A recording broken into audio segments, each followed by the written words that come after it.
நடிகர் விஜய்க்கு நீங்க சொல்ல வேண்டிய அறிவுரை என்ன? நான் அறிவுரை சொல்ல முடியாது பாஸ். அவர் வந்து வளர்ந்த நடிகர், அவருக்கு நான் என்ன அறிவுரை சொல்றது? அரசியல்வாதியா நீங்க அவருக்கு சொல்ல அரசியல்வாதியை நான் இன்னும் ஏத்துக்கலையே.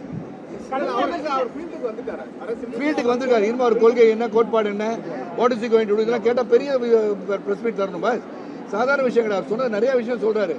அதை பத்தி நான் சொன்ன விலாவரியாக அவ்வளோ கருத்துக்கள் சொல்லியிருக்காரு. எக்கனாமிக் ஸ்ட்ரென்த் உருவாக்கும், எல்லாருக்கும் வீடு கட்டுகின்ற வசதியை உருவாக்குன்னு சொல்றாரு. எப்படி நான் கேட்கிறேன், தமிழகம் வந்து 10 லட்சம் கோடி கடன்ல வந்து மீண்டு எப்படி வருவாங்க? How are you going to see to that 10 lakh crore வந்து அழிக்க போறாங்கன்னு முதல்ல சொல்லுங்க. Get some policies. Don't talk about people. அவ்வளவுதான் நான் சொல்றேன். இலவசம் வந்து கொடுக்கக்கூடிய விஷயம் அவர் சொல்லியிருக்காரு. மனிதனுக்கு தனிப்பட்ட வீடு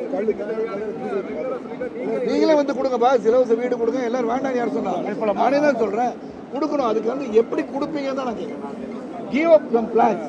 நான் இந்த உயிரை காப்பாற்ற வேண்டும் சொன்னால் எப்படி? யாராலும் முடியாத இந்த உயிரை காப்பாற்ற முடியாத சூழல் இருக்கிறார்களே, எப்படி காப்பாற்ற போகிறீர்கள் என்று கேட்டால் அதுக்கு மருத்துவம் இதுதான் அப்படின்னு சொல்லணும். Come up with solutions. Don't point out the problems. இது இருக்கு இது இப்படி செய்யணும்னு சொன்னா எப்படி செய்வீங்கன்னு சொன்னா நான் சந்தோஷப்படுவேன், மக்கள் சந்தோஷப்படுவாங்க. இது இருக்கு அது இருக்குன்னு சொல்லக்கூடாது.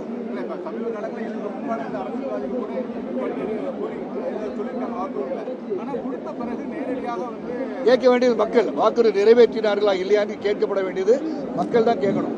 இதுதான் எல்லாரும் சொல்றாங்க. ஒவ்வொருத்தரும் வந்து ஆட்சியில் இருப்பவர்களை எதிர்ப்பது இங்கே கலாச்சாரம் அதுதான். அதனால என்னை பொறுத்த வரைக்கும் மக்கள் சிந்தித்து செயல்பட வேண்டிய கட்டம் எப்போதும் உண்டு. நீங்க அதை பாருங்க. சொல்ற கருத்தெல்லாம் சில கருத்து. இங்க வந்து விஜய் இன்று வந்தவர். நீங்க இதை விட பெரிய பெரிய இயக்கங்கள், பெரிய பெரிய தலைவர்கள் இருக்கிறார்கள். அவரை பற்றி நீங்க சுட்டிக்காட்டி கேட்டீர்கள் என்று நான் பதில் சொல்ல காத்திருக்கின்றேன்.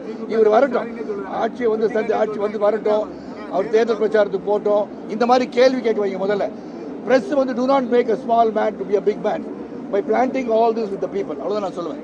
நீங்க ஒருவரை பெரியவதாக நீங்க உருவாக்காதீங்க. நான் அங்கிருந்து வந்தவன் தான் இங்க. So we have to be very responsible.